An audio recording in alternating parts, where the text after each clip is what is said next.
A new Wisconsin bill is targeting those so-called wheel taxes. It would let voters weigh in. News 8 Now's Grace Monk is in the newsroom tonight to explain. Grace. The bill would require local governments to get voter approval before implementing a wheel tax. Lawmakers behind the bill say it's to avoid taxation without representation.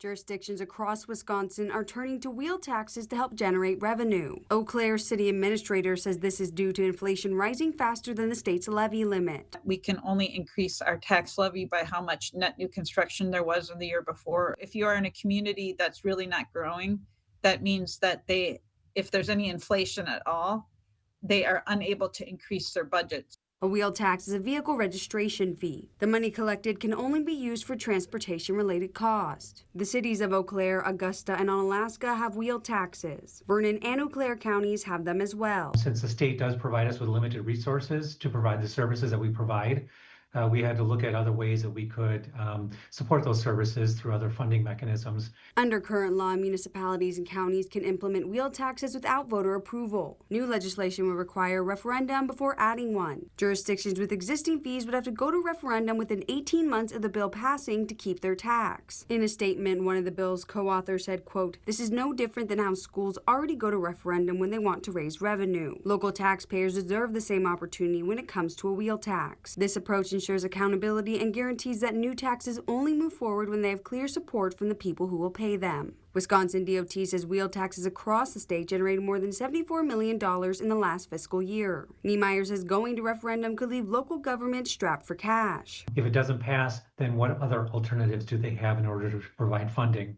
Referendums, I think people are getting referendum fatigue, and so I think those are a struggle. And Hirsch says not having a wheel tax could put community services on the line. Ambulance service, police, fire, snow plowing, street maintenance, and not to mention ones that they might carry out to make their communities really great places to live.